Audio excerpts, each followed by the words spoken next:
Welcome back. Now joining us on desk is Kevin Hall for sports. Kevin, how's it going? Well, Metro got off to a great start this past weekend, so let's hope that hot streak continues this weekend.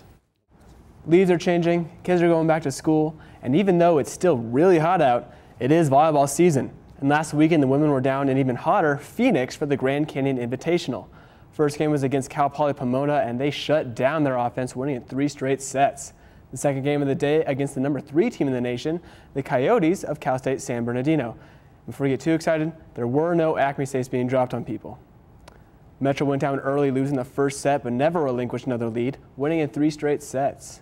Newcomer Amy Wong was a force on the court, putting up her first career double-double with 16 kills and 19 digs.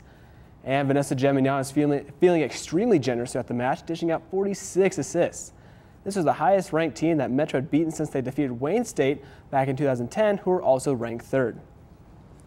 This was a 2-day tournament, and the second day Metro stumbled a bit, losing to Central Washington 3-1, but bounced back against another ranked team in the form of number 17 UC San Diego in 3 straight sets. And coming up this weekend, Metro and Regis University are hosting the Colorado Premier Challenge, where the top teams in the nation come down for a 2-day tournament. Metro's first game is here against West Texas A&M today at 3:30, and then later they play Central Missouri at 7.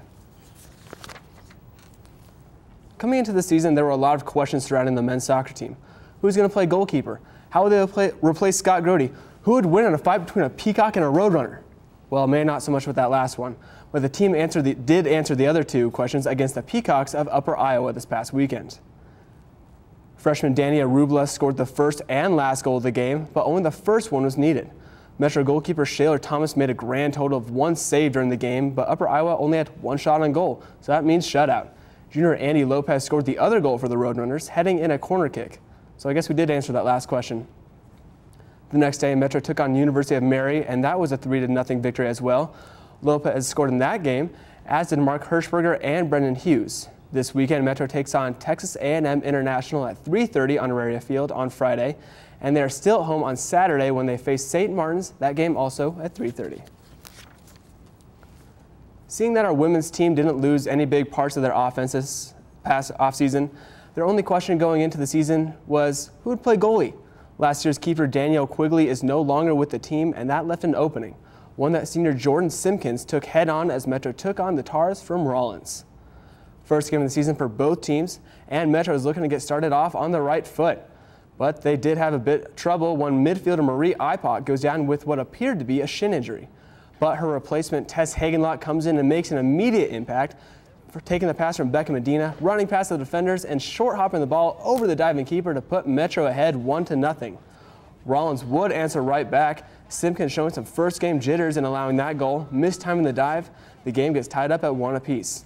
But Tess, can I get another? A scramble in front of the net leads to Hagenlock slipping the ball past the keeper again for her second goal on the day. And Metro reclaims that lead. And in the category of beautiful goals, check out this shot from Carissa Price, going top shelf. And who doesn't like top shelf? The runners would allow another goal and add a goal of their own off a PK from the foot of Abby Rolfe. Metro rolls 4-2. You know, Tess had a great game. She came off the bench for Marie and right away made a statement. She wanted to play and wanted to be on the field and wanted to win. It was great to see that from her coming in as her second year, and that's what we're going to need out of her all season.